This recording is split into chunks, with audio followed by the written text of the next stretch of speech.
La matinale de l'entrepreneur. Merci d'être avec nous. Notre invité aujourd'hui, David Comartin, le directeur général de Terraclion. Bonjour. Et merci d'avoir accepté notre invitation. Alors, votre société Terraclion, elle offre une technologie particulièrement innovante, des ultrasons, qui servent à traiter différentes pathologies. Avant de rentrer vraiment dans le vif du sujet, est-ce que vous pouvez nous présenter un petit peu l'entreprise et puis son fonctionnement? D'accord, merci, bonjour. Terraclion est une entreprise française qui est basée en Ile-de-France, à Malakoff, qui est issue de la pépinière Cochin il y a une quinzaine d'années. Terraclion propose de l'écothérapie. L'écothérapie, c'est un système non invasif qui utilise les ultrasons pour traiter sans cicatrice, sans incision et sans conséquences post-opératoires, avec une précision inférieure au millimètre grâce au guidage en temps réel d'un échographe. Donc on opère, mais sans ouvrir. Alors, ça paraît flou. On pourrait traiter dans cette salle, là, dans votre studio, on fait une échographie de haute intensité, c'est-à-dire qu'on va prendre comme quand vous vouliez allumer un feu avec une loupe, quand vous étiez Boy Scout dans les bois, vous focalisez la lumière du soleil pour allumer le feu. Nous, on va prendre une loupe échographique pour focaliser l'énergie acoustique à l'intérieur du corps sans endommager les tissus aux alentours. Et donc on va chauffer et détruire, en augmentant la température à 100 degrés, les cellules que nous souhaitons détruire. Alors comment avez-vous construit votre management autour de ce système-là à Terraclion? Alors le management, quand on développe une technologie aussi disruptive, aussi compliquée que l'écothérapie, n'est pas facile. C'est-à-dire qu'il faut s'entourer de gens extrêmement experts. Donc on aura chez nous environ 5 docteurs en acoustique qui sortent pour la plupart des centres universitaires français qui sont très très pointus en échographie, avec Physics and Medicine in Paris qui est dans le 12e près de l'Opéra. Et puis vous prenez d'autres experts qui en général, eux, amènent à la fois un mix d'entrepreneuriat et un mix d'expertise industrielle pour être capable de répondre à toutes les questions qu'une entreprise va se poser dans le cycle de vie. Et donc finalement, Terraclion a développé pendant 15 ans et donc hésité, cherché son bon fonctionnement. Aujourd'hui, les 3 piliers pour Terraclion se réunissent. C'est-à-dire qu'on a une technologie extrêmement innovative, on a trouvé notre marché qui va nous permettre de révolutionner la chirurgie non invasive des varices. Et on a aussi un groupe d'investisseurs extrêmement solide et qui permet justement de financer ces experts. C'est un groupe très soudé. J'ai eu la chance de manager des grandes équipes par le passé dans des grands groupes industriels américains. Et la qualité et la densité des équipes de Terraclion aujourd'hui est bien supérieure, puisque chacun fait 2-3 jobs. Et c'est compliqué. Développer une double innovation, c'est extrêmement passionnant, mais c'est restement compliqué. Et donc, il faut des gens extraordinairement compétents et très soudés. Parce que ça demande une expertise de medtech, mais aussi, évidemment, une forte envie d'entrepreneuriat, d'innovation. C'est très technique. Ça demande aussi, comme vous le dites, des compétences humaines fortes, d'être capable de travailler dans l'adversité, en pluridisciplinaire, mais ça demande aussi des compétences médicales. Et la complexité de Terraclion, c'est comprendre comment la physique transforme la biologie. Alors, cette technologie, elle est efficace sur quelle pathologie? Alors, aujourd'hui, la focalisation de Terraclion, c'est de révolutionner la chirurgie des varices. L'insuffisance chronique veineuse est une maladie qui touche des millions de personnes de par le monde. C'est 5 millions de procédures dans le monde, c'est un marché de 10 milliards. Ça correspond à 2 millions de procédures chirurgicales en Europe et un peu plus de 200 000 en France. C'est une personne sur 3 qui va avoir des problèmes de varices dans sa vie. Et donc pour nous, c'est un marché qui est gigantesque. Alors comment on s'adresse à ce marché-là? Il se trouve que dans ces très nombreuses procédures, vous avez 20-25% des personnes qui vont récidiver, qui vont avoir des problèmes compliqués. Et pour ces personnes-là... Même après une opération, même après avoir été opéré. C'est une pathologie chronique. C'est-à-dire que pour la plupart du temps, c'est lié à votre style de vie, le fait que vous soyez en excédent de poids, le fait que vous soyez pas assez actif. Il faut marcher pour activer le système veineux, environ 15 minutes plusieurs fois par jour. Vous allez développer des reflux veineux qui vont faire mal, qui vont gonfler, qui vont s'infecter. Et finalement, quand vous traitez une veine incompétente, souvent ça revient, parce que vous ne changez pas de vie ou parce que votre système veineux est de qualité on va dire, inférieure. Voilà, ma femme est toute fine, toute sportive, elle a eu des varices, et donc on a dû l'opérer il y a 5 ans. Et ça peut revenir, c'est une pathologie chronique. Et donc dans sa chronicité, ça fait que c'est un très gros business, mais ça fait que c'est aussi un marché qui nous permet d'entrer pour adresser ce problème des récurrences. Et ça va être traité comment alors du coup? Expliquez-nous vraiment, parce que vous parliez de loupe tout à l'heure, mais combien de temps ça dure? Est-ce que le patient doit être alité? Comment ça se passe? Alors, le patient effectivement est alité, il est allongé, il ne doit pas bouger. C'est le premier critère. Comme on le voyait sur la vidéo tout à l'heure, le système va se placer en extracorporel sous la supervision, sous le guidage d'un autre échographe de visualisation, tout à fait normal, et va positionner le faisceau d'ultrasons de haute intensité sur la veine incompétente et va la détruire thermiquement point à point.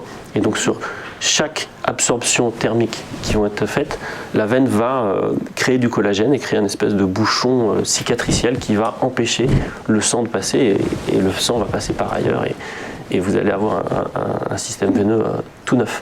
Est-ce qu'on peut imaginer que cette technologie, elle peut être efficace sur des veines, mais sur des cellules? Et par cellules, j'entends cellules défectueuses, et donc est-ce que ça peut être efficace sur certains cancers par exemple? Alors tout à fait. En fait, le processus de destruction cellulaire par chaleur, qui s'appelle de l'apoptose, se fait à la fois sur la pathologie de l'insuffisance chronique veineuse, mais est aussi en recherche en oncologie. Nous avons un partenaire universitaire aux États-Unis, l'Université de Virginie, qui a 3 protocoles de recherche en oncologie pour évaluer la pertinence de notre traitement en combinaison avec de la chimiothérapie ou de l'immunothérapie pour des cancers très avancés.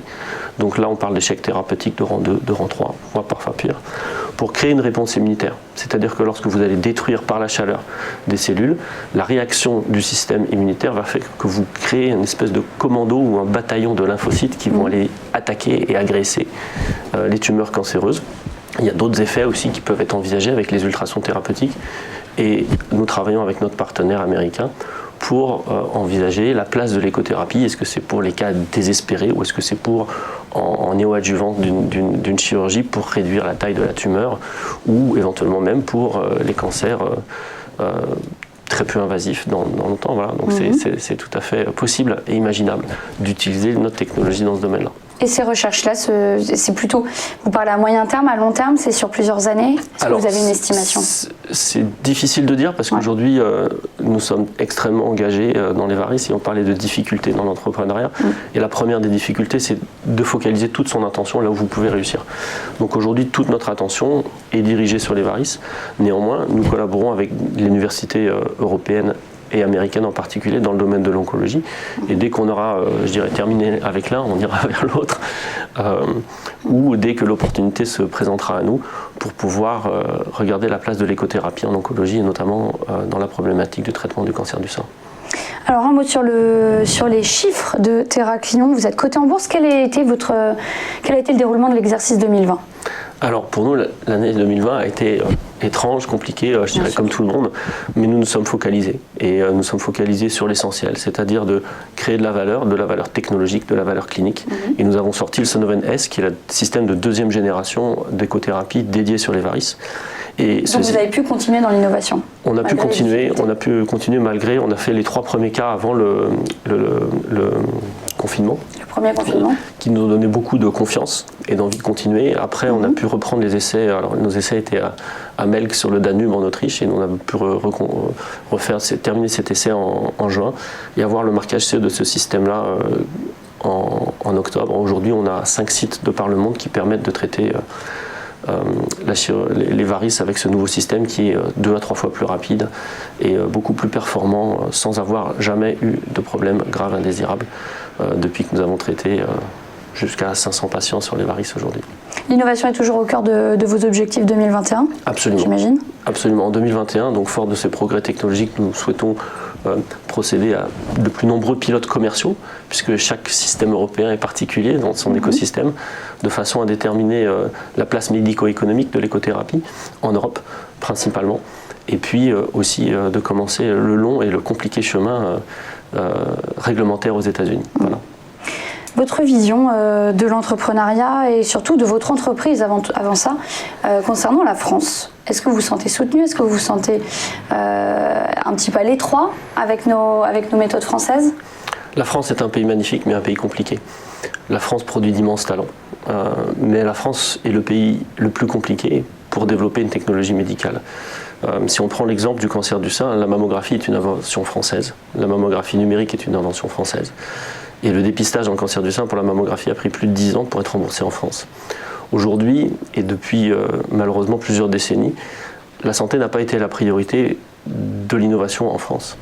Et depuis très récemment, le gouvernement, depuis 2 ans avec lequel nous travaillons avec France Biotech, a permis de déposer un accès précoce pour les dispositifs médicaux qui est porteur d'immenses espoirs, puisque enfin, tous mes camarades dirigeants de start-up dans l'innovation vont pouvoir déposer des dossiers de remboursement pour pouvoir permettre de valider leur technologie en France. Et c'est essentiel. C'est essentiel parce que ça va leur permettre de valider les investissements qui ont été faits et d'aller lever plus d'argent pour s'exporter ensuite. Alors qu'aujourd'hui, la plupart d'entre nous, nous sommes obligés de nous exporter parce que le système de remboursement en France est trop compliqué. Entreprendre en France, c'est possible à long terme avec ces crises sanitaires qu'on vit, concernant notamment le médical? Je ne vais pas dire c'est possible, c'est nécessaire. La France reste notre pays, on y est très attaché. On dialogue constamment avec l'administration et les partenaires médicaux. Il faut qu'on arrive à une plus grande coopération, une plus grande confiance dans la co-construction de l'avenir des systèmes de soins en France. Aujourd'hui, nos meilleurs voisins sont des références mondiales. On est loin derrière la Suisse et loin derrière l'Allemagne. Et il faut s'inspirer de ce qui est fait juste à côté pour pouvoir permettre d'éviter des crises comme on l'a vécu, avec une absence de dispositifs médicaux appropriés à une réponse sanitaire urgente. Nous avons travaillé avec les gouvernements à tous les niveaux, à France Biotech, moi en tant qu'entrepreneur aussi, et nous continuerons pour pouvoir permettre à l'innovation en France de se développer beaucoup plus rapidement. Merci beaucoup, David Comartin, d'être venu nous présenter Théraklion et vous. Merci de nous avoir suivis. On se retrouve demain pour un nouveau live TV Finance. À très vite.